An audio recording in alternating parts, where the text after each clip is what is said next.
Video को start करने से पहले अगर आपने अभी तक चैनल को सब्सक्राइब नहीं करा है तो दोस्तों चैनल को पहले सब्सक्राइब कर लीजिए और इस साथ में इस बेल आइकन को जरूर क्लिक करिएगा दोस्तों, जिससे आपको टाइम टू टाइम नोटिफिकेशन मिलते रहेंगे। चलिए फ्रेंड्स, अब हम वीडियो स्टार्ट करते हैं। Hello friends, welcome to crazy GK tricks. दोस्तों आज के इस वीडियो में हम बात करेंगे साइंस का एक काफी इंपॉर्टेंट टॉपिक है रक्त परिसंचरण तंत्र। ब्लड के बारे में हम बात करेंगे और काफी इंपॉर्टेंट पॉइंट्स हैं और इस टॉपिक से अच्छे खासे एग्जाम में क्वेश्चन पूछे जाते हैं।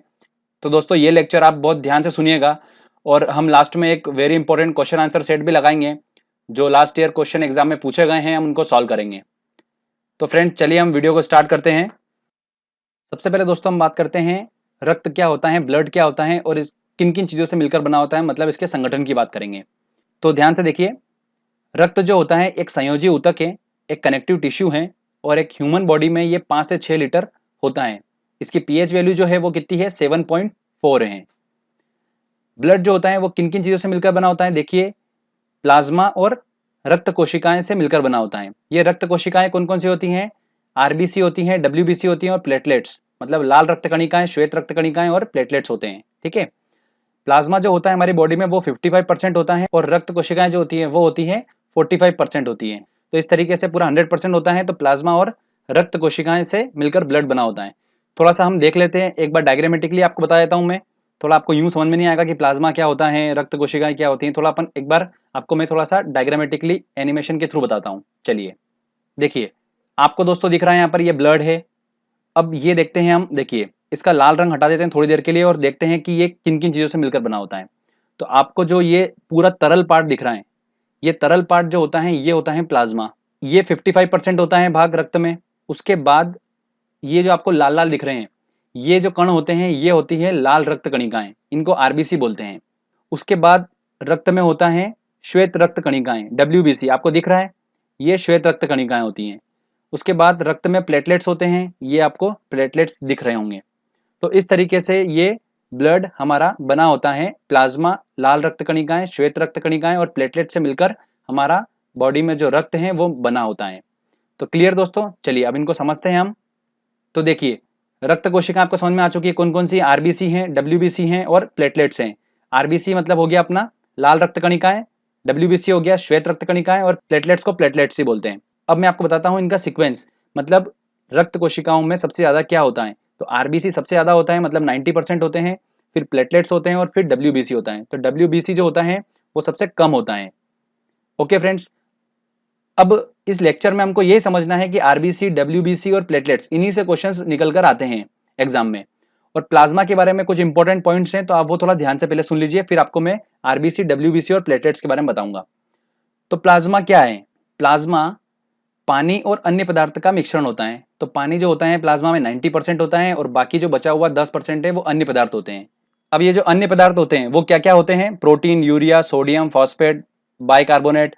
तो ये सब जो होता है ये अन्य पदार्थ में आते हैं, ये 10% भाग होता है और बाकी जो 90% होता है वो पानी होता है प्लाज्मा में। ठीक है, तो ये इंपॉर्टेंट क्वेश्चन है, आगे ध्यान से सुनिएगा। अब मैंने जैसा बताया आपको कि अन्य पदार्थ में क्या क्या होता है, प्रोटीन होता है, सोडियम होता है, फास्फेट होता है। तो इसी टाइप से एक फाइब्रिनोजेन प्रोटीन जो होता है वो इसमें पाया जाता है, जो कि हेल्प करता है रक्त के थक्के जमने में। मैं आपको ऑलरेडी बता चुका हूं कि रक्त का थक्का क्या होता है। उसके बाद प्लाज्मा का काम क्या होता है, बॉडी में टेम्परेचर को मेंटेन करना, और अगर हमको कहीं घाव लग जाता है तो घाव भरने का काम जो होता है वो किसका होता है, प्लाज्मा का होता है।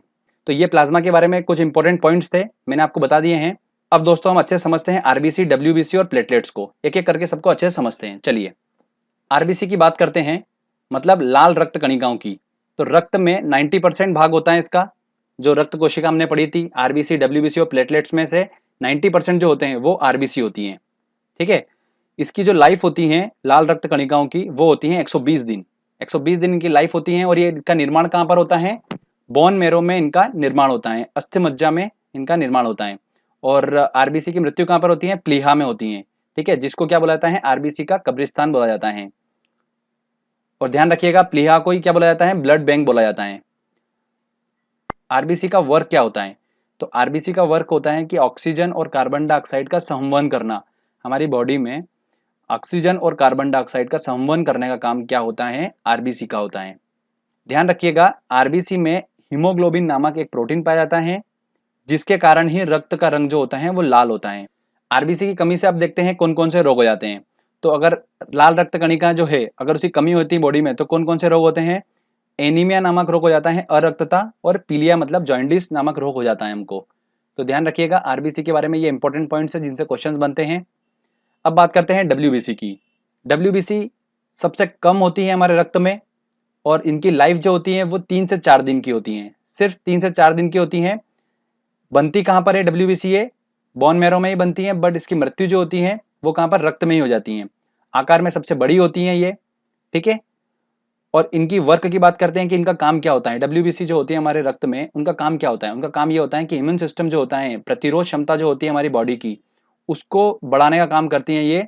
मतलब जो रोगाणु होते हैं उनसे रक्षा करने का काम करती हैं कौन? डब्ल्यूबीसी। और कहीं पर घाव लग जाता है तो उसको भरने का काम भी कौन करता है? डब्ल्यूबीसी करता है। अब डब्ल्यूबीसी के टाइप होते हैं, 2 टाइप के होते हैं डब्ल्यूबीसी। एक होती हैं लिम्फोसाइट्स और एक होती हैं दोस्तों मोनोसाइट्स। मोनोसाइट जो होती हैं वो लार्जेस्ट सेल ऑफ बॉडी होती हैं। ध्यान रखिएगा सबसे बड़ी कोशिका जो होती हैं वो कौन सी होती हैं? मोनोसाइट्स होती हैं। तो लिम्फोसाइट्स का काम क्या होता है? वो श्वेत रक्त कणिकाएं होती हैं जो बीमारियों से बचाती हैं हमको। और मोनोसाइट का काम क्या होता है? जो घाव भरने का काम करती हैं। तो दोनों काम करती हैं डब्ल्यूबीसी। तो ये थोड़ा सा उसके टाइप्स हैं, ठीक है। अब हम बात करते हैं कि डब्ल्यूबीसी की कमी से होने वाले रोग। डब्ल्यूबीसी की कमी से होने वाले कौन कौन से रोग हैं? एड्स नामक बीमारी जो होती है वो डब्ल्यूबीसी की कमी के कारण होती है। और ब्लड कैंसर जो होता है वो भी इसकी कमी के कारण होता है। और ध्यान रखिएगा एड्स जो होता है वो एचआईवी वायरस के कारण होता है। अब एक इंपॉर्टेंट पॉइंट बताता हूँ आपको मैं। विटामिन ए जो होता है, हमने अभी विटामिन वाला लेक्चर भी पढ़ा है, तो विटामिन ए जो होता है वो रक्त में डब्ल्यूबीसी को बढ़ाता है, ठीक है। और अगर डब्ल्यूबीसी की मात्रा कम हो रही है तो उसको हम क्या बोलते हैं? ल्यूकोपिनिया बोलते हैं। क्या बोलते हैं? ल्यूकोपिनिया बोलते हैं। और अगर डब्ल्यूबीसी की मात्रा बढ़ रही है तो उसको हम बोलेंगे ल्यूकेमिया। तो ये थोड़ा सा एग्जाम में पूछा जा रहा है तो मैंने आपको बता दिया है, थोड़ा ध्यान रखिएगा। अब बात करते हैं प्लेटलेट्स के बारे में। अब बात करते हैं दोस्तों प्लेटलेट्स के बारे में। प्लेटलेट जो होते हैं हमारे रक्त में, इनकी संख्या कितनी होती है? 4.5 लाख से 6 लाख पर लीटर होती है। इनका कार्य क्या होता है? शरीर में अगर कट लग जाता है तो एकदम से ब्लड निकलता है तो उसके बहाव को रोकने का काम इसका होता है प्लेटलेट्स का।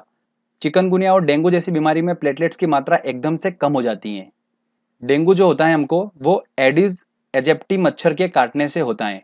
ओके फ्रेंड्स, दोस्तों नोट डाउन करिएगा एक पॉइंट। मानव शरीर में खून जो होता है वो हेपेरिन की उपस्थिति के कारण नहीं जमता है। अगर ये हेपेरिन नहीं होगा तो हमारे शरीर में जो खून है वो जम जाएगा। तो ये हेपेरिन ही होता है जो जमने नहीं देता है। तो ये एग्जाम में क्वेश्चन पूछा जाता है।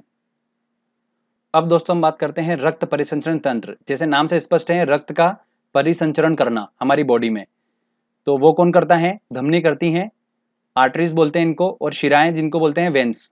तो चलिए एक एक करके समझ लेते हैं इनको क्या होता है। धमनी का काम क्या होता है? तो ऐसे आपको एक ट्रिक बताता हूं मैं, काफी कंफ्यूजन होगा आपको धमनी और शिराओं में, बार बार आप याद तो कर लेंगे पर भूल जाएंगे। तो मैंने किस तरीके से याद कर रखा है ये आपको बताता हूँ। धमनी है तो वर्ड क्या आ रहा है? धम धम। और धम धम की आवाज कब आती है? जब हाथी चलता है। और हाथी जो होता है वो शुद्ध शाकाहारी खाना खाता है, आप सभी को पता ही है। तो शुद्ध शाकाहारी खाना खाता है हाथी, और धमधम की आवाज कौन करता है? हाथी। तो शुद्ध शाकाहारी खाने से हमारा बनेगा शुद्ध रक्त। क्लियर? हमको बस वहां तक पहुंचना है, शुद्ध रक्त तक। तो धमनी जो होती है वो शुद्ध रक्त का परिवहन करती हैं। तो धमनी ऑक्सीजन युक्त शुद्ध खून ले जाती हैं लंग से हार्ट तक। फेफड़ों से हृदय तक कौन लेके जाती है शुद्ध खून? धमनियां लेके जाती हैं।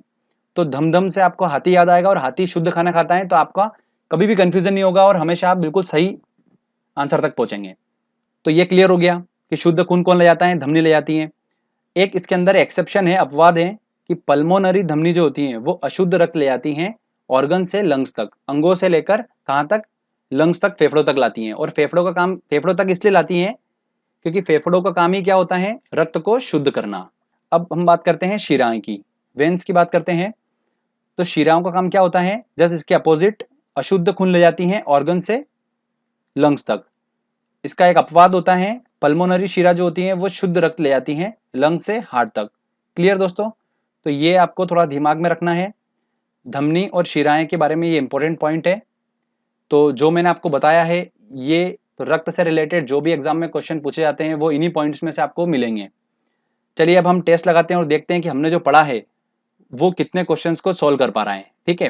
तो ऑलमोस्ट सारे क्वेश्चन हम सॉल्व कर लेंगे अगर आपने अच्छे से लेक्चर को समझा होगा तो।